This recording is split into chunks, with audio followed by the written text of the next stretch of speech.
Well, thanks for tuning in. Today's kind of an interesting day.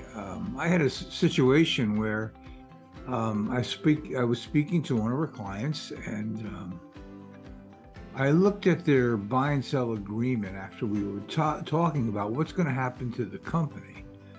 And I was reading the buy and sell agreement. I realized how vanilla it was, and here I was thinking that they had gotten it done properly.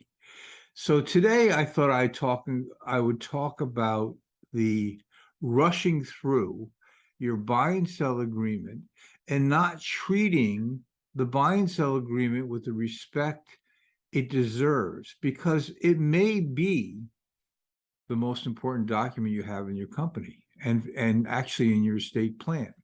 I also find that the business owner tends to put this buy and sell agreement off longer than they really should, because they are playing with fire. Because at some point, if one of your partners dies, there's chaos in this company as to what goes on. There's no rules. There's no. It's just total chaos. And the buy and sell agreement creates the bridge rails and the rules and the things that you have to abide by, so there's an orderly distribution of that stock, and that the heirs of the stock get the value that they should, and the stockholders and owners get back the stock control. So I want to take it down the road a little bit and talk about why we have a buy and sell agreement, and why it's important to get this thing done, and why it's important to get it done the right way and not use boilerplate documents. My good friend Paul Hood is probably the authority on buy sell agreements, and he wrote two great books. Actually, he's got 7 books or 8 books, many books, but he's a great writer. He writes about buy and sell agreements, the last will and testament of a business owner.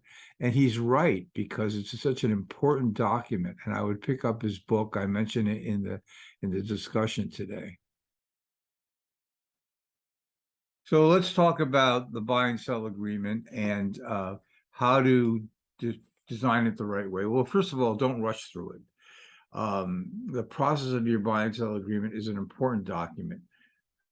Don't use an inexperienced attorney. Find out if they have that experience. Certainly everybody starts somewhere, but in your particular case, your buy and sell agreement should be designed and created as a team with the attorney and someone who's been doing it. You do not want a hand-me-down form, because that would have been good for somebody else, but not necessarily for you. Everybody's different. Every company is different. Paul Hood, who I talk about quite often because he is probably the expert in buy and sell agreements. He's probably written and read more than anybody. He calls it the fire drill. We're going to talk about the fire drill because it's a great way to see whether or not things are going to work out the way you want to. But having a poor buy and sell agreement could probably be worse than not having one at all. Another big mistake that I see is not funding your buy and sell agreement. What good does it do to have an agreement, having rules saying this is what's going to happen, and we're going to buy out the stock or the interest, but there's no money? We haven't talked about the money. So here's some triggers. We talk about triggers in the buy and sell agreement arena, and triggers are what events happening, and what's the consequence, and how do you deal with the trigger, the consequence.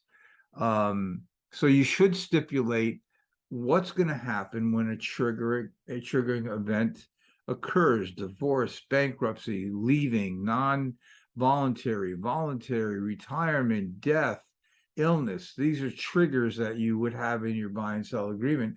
Basically, it's when a partner or a co stockholder leaves for one reason or another, and you can list the triggering events that you're concerned about and deal with them. But there's different motivations and different parties in the negotiation when you start to deal with triggering events. In other words, I could be sitting here with my partners and we're all in the same status. Nothing's changed. We're not threatening. It's not happening to us, so we can negotiate.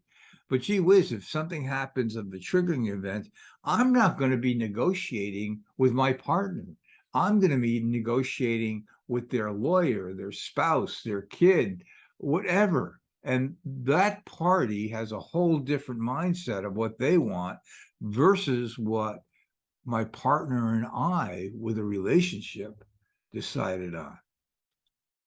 So reasons to have it would be to provide a market and an orderly transfer of the interest.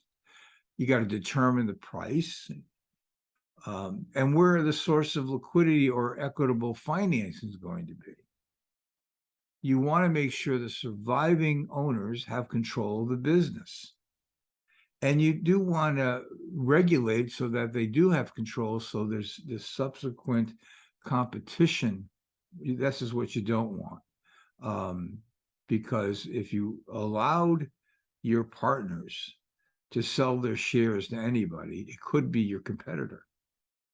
You want to ensure against deadlocks and disputes and things of that nature. And most importantly, you want to protect the remaining owners of the business so the business can continue the way it has been continuing. So Paul Hood has a wonderful concept he uses all the time. I use it all the time with our clients, and it's the fire drill.